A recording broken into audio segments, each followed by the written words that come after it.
दोस्तों नमस्कार, ये है मार्गदर्शन फॉर सिविल सर्विसेज। मैं अनुराग चौधरी।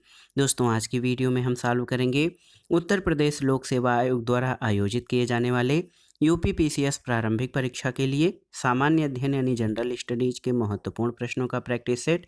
ये प्रश्न उत्तर प्रदेश लोक सेवा आयोग, उत्तराखंड, बिहार, राजस्थान और एमपी पीसीएस द्वारा आयोजित परीक्षाओं के सामान्य अध्ययन खंड के लिए बहुत ही उपयोगी हैं। तो आइए शुरू करते हैं आज का प्रैक्टिस सेट। यूपीपीसीएस प्रारंभिक परीक्षा, आरओ और अन्य राज्य लोक सेवा आयोगों द्वारा आयोजित किए जाने वाले परीक्षाओं के सामान्य अध्ययन खंड के लिए महत्वपूर्ण प्रश्नों का प्रैक्टिस सेट। पहला प्रश्न है दोस्तों, निम्नलिखित में से कौन सा युग्म गलत सुमेलित है? तो इसमें कृषक आंदोलन और उसके नेताओं का सुमेलन दिया गया है। आपको बताना है कि कौन सा सही सुमेलित नहीं है। देखिए, बेगू राम नारायण चौधरी सही है, बूंदी नैनू राम शर्मा सही है, बिजोलिया विजय सिंह पथिक सही है, बीकानेरी नरोत्तम लाल जोशी ये आपका सही नहीं है, क्योंकि बीकानेर रियासत में जमींदारों के उत्पीड़न के खिलाफ किसान आंदोलन हुआ था, जिसका नेतृत्व रघुवर दयाल, माधाराम, हनुमान सिंह आदि ने किया था।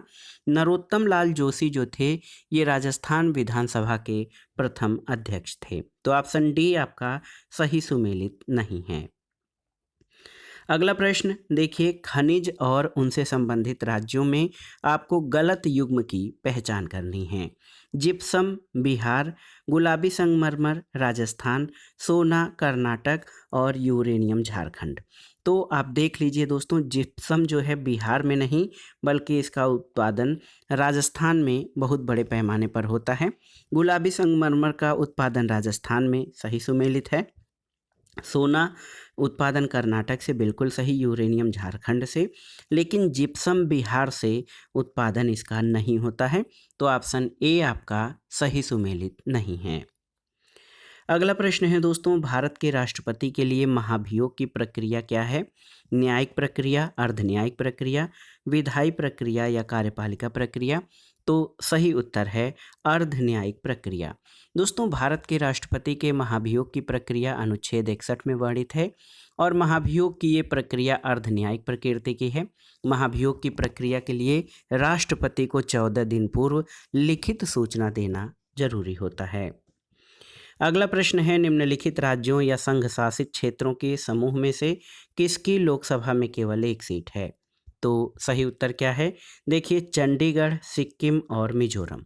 दोस्तों, मिजोरम, नागालैंड, सिक्किम, अंडमान निकोबार, चंडीगढ़ और देखिए लक्षद्वीप और पुडुचेरी भारत के ऐसे राज्य और केंद्र शासित प्रदेश हैं जिनमें लोकसभा की केवल एक एक सीटें हैं। तो याद रखिएगा, चंडीगढ़, सिक्किम और मिजोरम में लोकसभा के लिए केवल एक सीटें हैं। अगला प्रश्न है दोस्तों, उपभोक्ता कीमत सूचकांक पर आधारित मुद्रास्फीति की दर बढ़ती है यदि बैंक दर कम कर दी जाती है, रिवर्स रेपो दर कम कर दी जाती है, वैधानिक तरलता अनुपात बढ़ा दिया जाता है या रेपो रेट बढ़ा दी जाती है। तो सही उत्तर है दोस्तों, उपभोक्ता कीमत सूचकांक पर आधारित मुद्रास्फीति की दर बढ़ती है यदि बैंक दर कम कर दी जाती है। ऑप्शन ए आपका सही उत्तर है। अगला प्रश्न सामान्य विज्ञान से है। आपको बताना है बेकिंग सोडा या खाने वाले सोडे का रासायनिक नाम क्या है? तो दोस्तों, खाने वाला सोडा या बेकिंग सोडा का सूत्र NaHCO3 यानी सोडियम बाई कार्बोनेट होता है। तो याद रखिएगा, बेकिंग सोडा का रासायनिक नाम सोडियम बाई कार्बोनेट है, जिसका फार्मूला NaHCO3 होता है। अगला प्रश्न बहुत ही आसान सा है। हरे फलों को कृत्रिम रूप से पकाने के लिए कैल्शियम कार्बाइड का प्रयोग किया जाता है, क्योंकि यह उत्पन्न करता है कौन सी गैस? एसिटिलीन, मिथाइलिन, फ्लोरीजन या ऑक्सिन? तो सही उत्तर है एसिटिलीन। दोस्तों, हरे फलों को कृत्रिम रूप से पकाने के लिए कैल्शियम कार्बाइड का प्रयोग किया जाता है, क्योंकि ये एसिटिलीन गैस उत्पन्न करता है। अगला प्रश्न है दोस्तों, carbon dioxide, nitrous oxide, chlorofluorocarbon और मीथेन गैसों का ग्लोबल वार्मिंग के प्रति अपेक्षित योगदान है। तो आपको बताना है कि सबसे ज़्यादा किस गैस का जो है ग्लोबल वार्मिंग में योगदान है, उसके बाद जो है अधिक से कम की ओर आपको दर्शाना है। तो सही उत्तर क्या हो जाएगा? सबसे पहले स्थान पर आप जान लीजिए कार्बन डाइऑक्साइड है। फिर आपका पहले स्थान पर कार्बन डाइऑक्साइड, उसके बाद मीथेन, फिर नाइट्रोजन ऑक्साइड और दोस्तों आप जान लीजिए इसके बाद क्लोरोफ्लोरोकार्बन। ऑप्शन सी आपका सही उत्तर है। Carbon dioxide, methane, chlorofluorocarbon. तो ये दोस्तों सबसे पहले कार्बन डाइऑक्साइड, फिर उससे उसके बाद मीथेन, फिर नाइट्रोजन डाइऑक्साइड और फिर क्लोरोफ्लोरोकार्बन। ये गैसें जो है इनका जो है अवरोही क्रम है जिनका ग्लोबल वार्मिंग के प्रति योगदान होता है। तो सबसे अधिक योगदान या ग्लोबल वार्मिंग में सबसे अधिक ग्लोबल वार्मिंग उत्पन्न करने वाली गैस कार्बन डाइऑक्साइड है। दूसरे स्थान पर मीथेन है, तीसरे स्थान पर नाइट्रस ऑक्साइड है और चौथे पर क्लोरोफ्लोरोकार्बन है।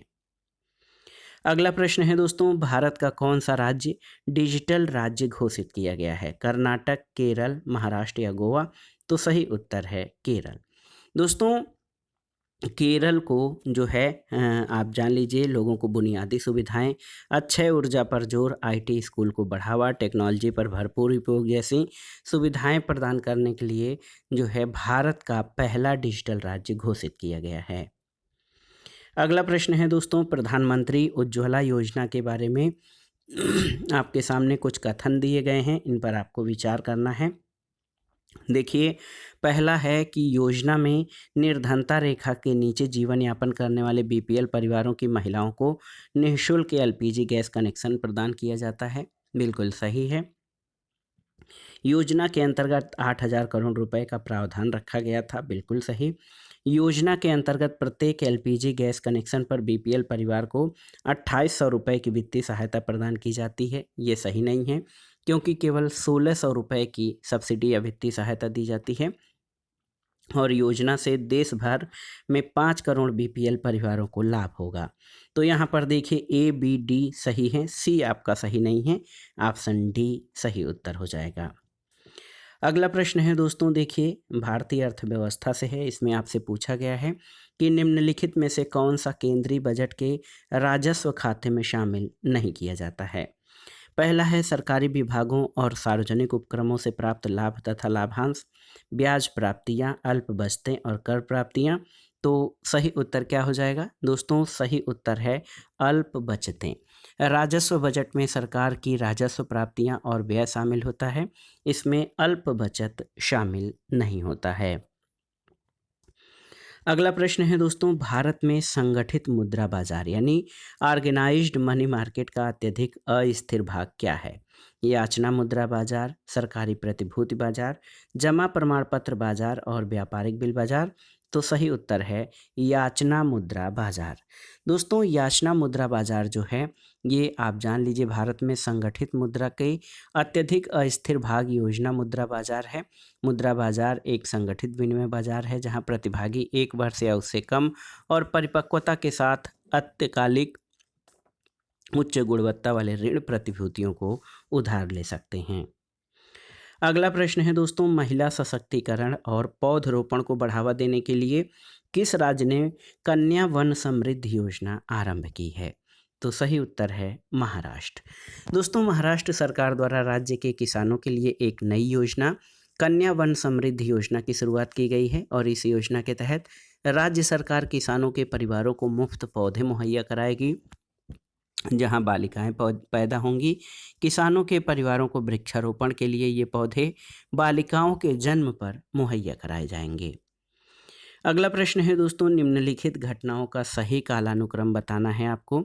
लखनऊ समझौता आप जान लीजिए 1916 में हुआ था। स्वराज दल की स्थापना कब हुई थी? तो स्वराज दल की स्थापना आप जान लीजिए 1923 में हुई थी, 1923। जलियांवाला बाग हत्याकांड 1919 में और बाल गंगाधर तिलक की मृत्यु 1920 में हुई थी। तो सबसे पहले लखनऊ समझौता, फिर जलियांवाला बाग हत्याकांड, फिर बाल गंगाधर तिलक की मृत्यु, उसके बाद स्वराज दल की स्थापना। तो सही क्रम क्या हो जाएगा? सही क्रम पहले एक 3 और 2 और 1 3 4 2। देखिए दोस्तों 1 अगस्त 1920 को, तो आप देखेंगे 9 जनवरी 1930, तो 1-3-4-2, 1-3-4-2 आपका सही क्रम हो जाएगा। देखिए 1-3-4-2 आपका सही क्रम नहीं हो रहा है, क्योंकि लखनऊ समझौता आपका 1916 में पहले क्रम पर आ जाएगा। उसके बाद आप देखिए 1919 में जलियांवाला बाग हत्याकांड, उसके बाद स्वराज दल की स्थापना, उसके बाद बाल गंगाधर तिलक की मृत्यु हो गई 1920 में, और 1923 में स्वराज दल की स्थापना। तो 1-3-4-2, 1-3-4-2 आपका सही क्रम हो जाएगा। अगला प्रश्न है दोस्तों, गांधी इरविन समझौते में किसने मध्यस्थ की भूमिका अदा की थी? एनी बेसेंट, मोतीलाल नेहरू, चिंतामणि या तेज बहादुर सप्रू? तो सही उत्तर है ऑप्शन डी, तेज बहादुर सप्रू। दोस्तों, महात्मा गांधी और लॉर्ड इरविन के मध्य 5 मार्च 1931 को गांधी इरविन समझौता हुआ, जिसके बाद गांधी जी ने सविनय अवज्ञा आंदोलन को स्थगित कर दिया, और गांधी इरविन समझौते को दिल्ली समझौता भी कहा जाता है। सर तेज बहादुर सप्रू ने इस समझौते में मध्यस्थता की प्रमुख भूमिका अदा की थी। अगला प्रश्न है दोस्तों, यहाँ पर देखिए, ये यूपी पीसीएस के लिए नहीं, लेकिन राजस्थान पीसीएस के लिए इम्पॉर्टेंट है। मंदिर और उनके जिलों का सही सुमेलन करना है। कामेश्वर महादेव, ये आपका पाली जनपद में स्थित है। शीतलेश्वर मंदिर झालावाड़ में, उसके बाद पीपला माता, ये जोधपुर में, और नीलकंठ मंदिर अलवर में स्थित है। तो देखिए 4-3-2-1, 4-3-2-1 आप देख सकते हैं, ऑप्शन डी आपका सही उत्तर है। अगला प्रश्न है, भारत के संविधान के अनुच्छेद 240 के अंतर्गत कुछ संघ राज्य क्षेत्रों के लिए विनिमय बनाने की राष्ट्रपति के शक्ति के संदर्भ में कौन सा सही सुमेलित नहीं है? यहाँ पर देखिए अनुच्छेद 240 एक ग पुडुचेरी, 240 एक क अंडमान निकोबार, 240 एक घ दमन और दीव, और 240 एक ख लक्षद्वीप। तो सही उत्तर क्या हो जाएगा दोस्तों? भारत के संविधान के अनुच्छेद 240 के अंतर्गत कुछ संघ राज्य क्षेत्रों के लिए विनियम बनाने की राष्ट्रपति की शक्ति है। इसके सही युग्म जो हैं आपके सुमेलन जो हो जाएंगे वो आप देख सकते हैं, ये 240 एक ग पुडुचेरी, ये सही सुमेलित नहीं है। तो अंडमान निकोबार द्वीप समूह 240 एक क में अंडमान निकोबार, 240 एक ख में लक्षद्वीप, 240 एक ग में यहाँ पर पुडुचेरी नहीं बल्कि दादरा और नगर हवेली हो जाएगा। अगला प्रश्न है दोस्तों, केंद्रीय सतर्कता आयोग की स्थापना किसकी अनुशंसा पर की गई? संथानम समिति, गोरवाला प्रतिवेदन, भारतीय प्रशासनिक सुधार आयोग या कृपलानी समिति? तो सही उत्तर है संथानम समिति। दोस्तों, संथानम समिति की सिफारिशों के आधार पर केंद्रीय सतर्कता आयोग की स्थापना भारत सरकार के गृह मंत्रालय द्वारा 1964 में की गई, और केंद्रीय सतर्कता आयोग अधिनियम 2003 के अनुसार अब यह केंद्रीय सतर्कता आयुक्त के नेतृत्व में बहुसदस्यीय सतर्कता आयोग है, और केंद्रीय सतर्कता आयुक्त के अतिरिक्त इसमें 2 अन्य सतर्कता आयुक्त होते हैं।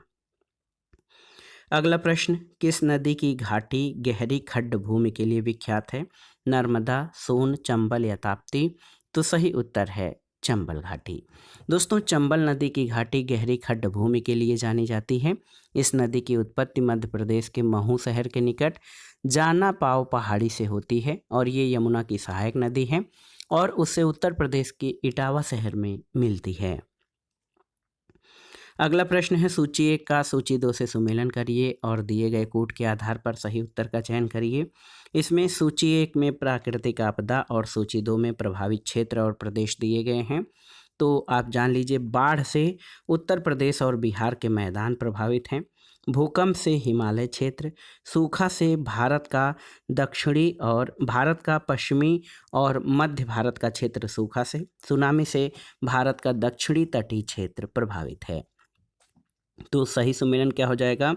2, 1, 3, 4। तो विकल्प देख लेते हैं 2 1 3 4 का। यहाँ पर 2 1 3 4 ऑप्शन ए आपका सही सुमेलित हो जाएगा। बाढ़ से उत्तर प्रदेश और बिहार के मैदान, भूकंप से हिमालयी क्षेत्र, सूखा से पश्चिमी तथा मध्य भारत के क्षेत्र और सुनामी से भारत के दक्षिणी तटीय क्षेत्र प्रभावित हैं। अगला प्रश्न है दोस्तों, अंतर्राष्ट्रीय पृथ्वी दिवस या इंटरनेशनल अर्थ डे। इंटरनेशनल अर्थ डे कब मनाया जाता है? तो उत्तर है 22 अप्रैल, ऑप्शन सी। दोस्तों 22 अप्रैल को संपूर्ण विश्व में विश्व पृथ्वी दिवस मनाया जाता है। इस दिवस के प्रणेता अमेरिकी सीनेटर गोलार्ड नेल्सन हैं। ये 22 अप्रैल को दुनिया भर में पर्यावरण संरक्षण के प्रति समर्थन प्रदर्शित करने के लिए आयोजित किया जाता है और इस तारीख को उत्तरी गोलार्ध में बसंत और दक्षिणी गोलार्ध में शरद का मौसम होता है। पृथ्वी दिवस या अर्थ डे शब्द जूलियन कोनिंग ने 1969 में दिया था। अगला प्रश्न है, मनुष्य की श्रव्यता या सुनने की सीमा या परास कितना है? तो उत्तर है 20 से 20,000 हर्ट्ज। दोस्तों 20 से 20,000 हर्ट्ज के बीच की आवृत्ति वाली ध्वनि को श्रव्य तरंगे कहते हैं। मानव श्रव्य तरंगों को सुन सकता है, यही मनुष्य की श्रव्यता की सीमा है। ध्वनि एक अनुदैर्घ्य तरंग होता है। इसकी उत्पत्ति वस्तुओं में कंपन से होती है। ध्वनि 10 डेसिबल की न्यूनतम तीव्रता को सामान्य मानव कान पहचान सकता है और मनुष्य की ध्वनि या शोर की सामान्य अधिकतम सहिष्णुता 70 से 85 डेसिबल होती है।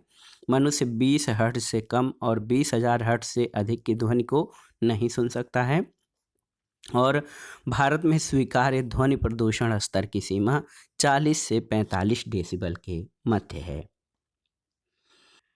अगला प्रश्न है दोस्तों, निम्नलिखित में से कौन सी औषधीय फसल है? औषधीय यानी मेडिसिन के लिए प्रयोग की जाने वाली। गन्ना, घृत कुमारी, कपास या महुआ? तो सही उत्तर है घृत कुमारी। दोस्तों घृत कुमारी को एलोवेरा या ग्वारपाठा के नाम से जाना जाता है। इसका वैज्ञानिक नाम एलोवेरा है। ये एक महत्वपूर्ण औषधि पौधे के रूप में विख्यात है। इसकी उत्पत्ति जो है व्यापक रूप से इसकी उत्पत्ति उत्तरी अफ्रीका में मानी जाती है और सौंदर्य प्रसाधनों में इसका प्रयोग किया जाता है। अगला प्रश्न है दोस्तों, भारत का सबसे पहला जैविक खेती पर आधारित राज्य कौन सा है? मध्य प्रदेश, केरल, सिक्किम या अरुणाचल प्रदेश? तो सही उत्तर है सिक्किम। दोस्तों भारत का पूर्वोत्तर राज्य सिक्किम लगभग 75,000 हेक्टेयर भूमि पर जैविक कृषि को अपनाकर देश का प्रथम पूर्ण जैविक राज्य बन गया है और 2016 में ही ये जैविक राज्य बना था। दोस्तों जैविक कृषि क्या है? तो जैविक कृषि का अभिप्राय एक व्यवहार्य और पोषणीय कृषि परिस्थिति की प्रणाली को विकसित करने की एक प्रक्रिया है और फसलों और पशुपालन के जैविक प्रबंधन के रूपांतरण के आरंभ और प्रमाणीकरण के बीच के समय को रूपांतरण अवधि के नाम से जाना जाता है। दोस्तों जैविक कृषि वह विधि है जो उर्वरकों और कीटनाशकों का न्यूनतम प्रयोग पर आधारित है और इसमें कृषि की भूमि की उर्वरता शक्ति को बनाए रखने के लिए फसल चक्र, हरी खाद, कंपोस्ट का प्रयोग किया जाता है। इसमें रासायनिक खादों, रासायनिक उर्वरक और कीटनाशकों का प्रयोग कम से कम किया जाता है। अगला प्रश्न है दोस्तों, कालिका पुराण किस धर्म से संबंधित है? वैष्णव, शाक्त, बौद्ध या जैन? तो सही उत्तर है शाक्त धर्म। देखिए कालिका पुराण शक्ति या शाक्त धर्म से संबंधित है। इसे कलि पुराण भी कहा जाता है। पुराण में सबसे महत्वपूर्ण 18 महापुराण है और आप जान लीजिए कालिका पुराण उप पुराण माना जाता है। इसमें मार्कंडे का भी उल्लेख मिलता है। कालिका पुराण का संबंध शक्ति की आराधना से है। अगला प्रश्न है दोस्तों, वर्तमान में इंटरनेशनल मॉनेटरी फंड यानी अंतर्राष्ट्रीय मुद्रा कोष जिसे शार्ट में IMF कहा जाता है, उसके सदस्य देशों की संख्या कितनी है? तो उत्तर है 190। दोस्तों अंतर्राष्ट्रीय मुद्रा कोष की स्थापना 22 जुलाई 1945 को ब्रेटन वुड्स सम्मेलन के अंतर्गत 44 राष्ट्रों ने मिलकर स्थापना की थी और अंतर्राष्ट्रीय मुद्रा कोष 190 देशों का एक अंतर्राष्ट्रीय संगठन है और इस संस्था के माध्यम से अंतर्राष्ट्रीय मौद्रिक सहयोग को बढ़ावा देना, जो अंतर्राष्ट्रीय मौद्रिक समस्याओं के संबंध में विचार विमर्श और सहयोग की मशीनरी प्रदान करे। और IMF यानी अंतर्राष्ट्रीय मुद्रा कोष का मुख्यालय वाशिंगटन DC में स्थित है। अगला प्रश्न है, भारत छोड़ो का नारा किसने दिया था? महात्मा गांधी, जवाहरलाल नेहरू, यूसुफ मेहर अली तो या अरोड़ा आसफ अली? तो सही उत्तर है यूसुफ मेहर अली। दोस्तों, भारत छोड़ो आंदोलन का प्रसिद्ध नारा समाजवादी स्वतंत्रता सेनानी यूसुफ मेहर अली ने दिया था। भारत छोड़ो आंदोलन की शुरुआत 8 अगस्त 1942 को हुई और गांधी जी ने इस आंदोलन के दौरान करो या मरो का प्रसिद्ध नारा दिया था। यूसुफ मेहर अली ने ये चर्चा की जाती है, ये बताया जाता है कि यूसुफ मेहर अली ने क्विट इंडिया मूवमेंट या भारत छोड़ो का जो है इस शब्दावली का आविष्कार किया था। ये नारा महात्मा गांधी द्वारा ही दिया गया था, लेकिन कहीं कहीं इसमें यूसुफ मेहर अली का नाम भी आता है। अगला प्रश्न है, भारत का कौन सा राज्य अधिकतम राज्य सीमाओं को छूता है? ऑप्शन देखिए, मध्य प्रदेश, कर्नाटक, आंध्र प्रदेश या उत्तर प्रदेश। तो सही उत्तर है उत्तर प्रदेश। दोस्तों, उत्तर प्रदेश एकमात्र ऐसा राज्य है जिसकी सीमाएं सबसे अधिक 9 राज्यों को छूती हैं। बिहार, झारखंड, छत्तीसगढ़, मध्य प्रदेश, राजस्थान, हरियाणा, उत्तराखंड, हिमाचल प्रदेश और केंद्र शासित प्रदेश दिल्ली की सीमाएं उत्तर प्रदेश को स्पर्श करती हैं। तो 8 राज्य और एक केंद्र शासित प्रदेश यानी 9 राज्यों की सीमाएं उत्तर प्रदेश को स्पर्श करती हैं। अगला प्रश्न है, भारत की दक्षिणतम पर्वत श्रेणी कौन सी है? नीलगिरी, अन्नामलाई, कार्डामम या नल्लामलाई? तो सही उत्तर है कार्डामम। देखिए दोस्तों, भारत की दक्षिणतम पर्वत श्रेणी कार्डामम पहाड़ी है जो केरल में स्थित है।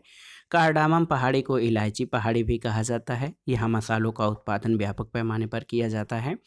ये पश्चिमी घाट का हिस्सा है और कार्डामम पहाड़ी केरल और तमिलनाडु की सीमा पर है और ये भारत की दक्षिणतम पर्वत श्रेणी है। अगला प्रश्न है दोस्तों, पाक जलडमरू मध्य या पाक स्ट्रेट किन के मध्य स्थित है? भारत पाकिस्तान, भारत बांग्लादेश, भारत श्रीलंका या फिर भारत मालदीव? तो सही उत्तर है पाक जलडमरू मध्य भारत और श्रीलंका के मध्य स्थित है। ऑप्शन सी आपका सही उत्तर है। दोस्तों, आप जान लीजिए, ये अरब सागर और बंगाल की खाड़ी को आपस में जोड़ता है। ये भारत के तमिलनाडु राज्य और श्रीलंका के उत्तरी प्रांत के बीच में स्थित है। तो याद रखिएगा, पाक जलडमरू मध्य भारत और श्रीलंका के मध्य स्थित है। तो दोस्तों, ये था आज का वीडियो। यूपीपीसीएस प्रारंभिक परीक्षा, इसके अलावा अन्य राज्यों जैसे उत्तराखंड, बिहार, राजस्थान और एमपीपीसीएस द्वारा आयोजित परीक्षाओं के सामान्य अध्ययन खंड के लिए उपयोगी महत्वपूर्ण प्रश्नों का प्रैक्टिस सेट, जो आपके आगामी विभिन्न परीक्षाओं के लिए बहुत ही उपयोगी है। आप इन प्रश्नों को तैयार कर लीजिएगा। वीडियो आपको कैसा लगा हमें कमेंट बॉक्स में ज़रूर बताइएगा। वीडियो को लाइक करें, शेयर करें और इस चैनल मार्गदर्शन फॉर सिविल सर्विसेज को सब्सक्राइब करें। वीडियो देखने के लिए धन्यवाद दोस्तों। नमस्कार।